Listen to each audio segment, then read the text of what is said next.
नाशिकच्या दिंडोरी लोकसभा मतदारसंघातून भिल्ल समाजाला उमेदवारी द्यावी अशी मागणी भिल्ल समाजाने केली।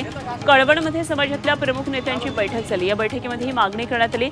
भिल्ल समाज विकासापासून वंचित आहे आणि त्या सर्व राजकीय पक्षांनी भिल्ल समाजाचा विचार करावा असं आवाहन या बैठकीमधून करण्यात आलं। लोकजनशक्ती पक्षाचे अध्यक्ष चिराग पासवान उद्या लोकसभा उमेदवारांच्या नावांची घोषणा करणार आहेत। चिराग यांच्या पक्षाला एनडीएमध्ये 5 जागा मिळाल्यात आणि ते स्वतः हाजीपूर मतदारसंघातून निवडणूक लढणार आहेत। अभिनेत्री कंगना रनौत विरोधात वादग्रस्त वक्तव्य करणं काँग्रेस नेत्या सुप्रिया श्रीनेत यांना महागात पडलंय। श्रीनेत यांच्या विरोधामध्ये महिला आयोगानं निवडणूक आयोगाकडे तक्रार केली आहे। कंगनाला लोकसभेचं तिकीट जाहीर झाल्यानंतर श्रीनेत यांनी वादग्रस्त विधान केलेलं होतं।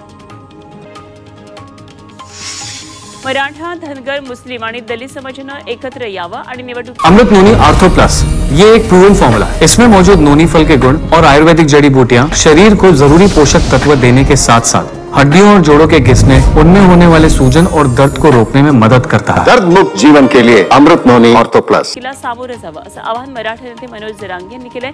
तुमचे प्रश्न मांडणारा माणूस संसदेमध्ये जायला हवा आणि त्यावेळी सर्व जाती धर्माच्या लोकांनी आपले प्रतिनिधी पाठवावेत असं जरांगे यांनी म्हटलंय। धाराशिव शहरामध्ये 2 गटांमध्ये तुफान दगडफेक झाली आहे। जमावाला पांगवण्यासाठी पोलिसांनी अश्रुधुराच्या 3 नळकांड्या फोडल्या, त्यामुळे परिस्थिती नियंत्रणात आली। मात्र कुठल्या कारणामुळे या 2 गटांमध्ये दगडफेक झाली हे मात्र कळू शकलेलं नाहीये। नागरिकांनी कुठल्याही अफवांवर विश्वास ठेवू नये असं आवाहन पोलिसांनी केलं।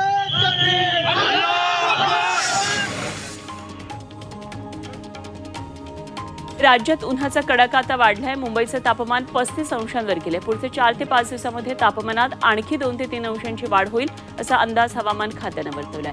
कोकणासह काही भागामध्ये आज आणि उद्या उष्ण आणि दमट अशी परिस्थिती राहणार आहे।